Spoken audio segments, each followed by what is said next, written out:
எந்த சமூகம் தனக்கு கொடுக்கப்பட்ட வேதத்தை விட்டும் தூரமாயிருச்சோ சமூகத்தினால எழுச்சி அடைய முடியாது. ரொம்ப ஆழமா விளங்கிக்கணும். இன்னைக்கு 56 நாடுகள் இஸ்லாமிய நாடுகள் இருக்கு.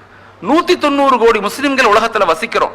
ஆனா குர்ஆனை பார்த்து முறைப்படி ஓத தெரிந்த மக்கள் வெறுமன 3% கூட கிடையாது. ஆய்வுகள் சொல்லுது வெறுமன 3%. எவ்வளவு பெரிய வருத்தம் இது. இந்த வேதம் தான் இந்த உலகத்தை இயக்குதுங்கிறத மறந்துடுறோம்.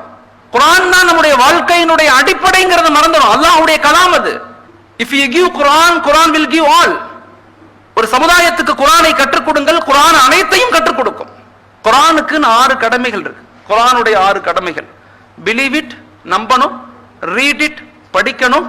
அண்டர்ஸ்டாண்ட் இட், விளங்கணும். பாண்டர் இட், அதை ஆய்வு செய்யணும். பிராக்டிஸ் இட், அதை அமல் செய்யணும். ஸ்ப்ரெட் இட், மக்கள்கிட்ட கொண்டு போய் சேர்க்கணும். இது குர்ஆனுடைய கடமைகள். மறுமையில எல்லாரும் நம்மளை விட்டு போகும்போது நம்முடைய குர்ஆன் பக்கத்துல இருக்குமா? நம்ம அழுகும் போது சொல்லுமா, நீ அழுகாத, நான் இருக்கிறேன் உன் கூட, என்ன நீ உலகத்துல பாதுகாத்ததை போல நான் உன்னை பாதுகாக்கிறேன்னு சொல்லும். அந்த ஒளி நம்ம கூடயே வருமா? இமாம்கள் சொல்றான், கபருல இருந்து சுவர்க்கத்துக்கு நீங்க நுழைய வரைக்கும் உங்களை விட்டு அகலவே அகலாது.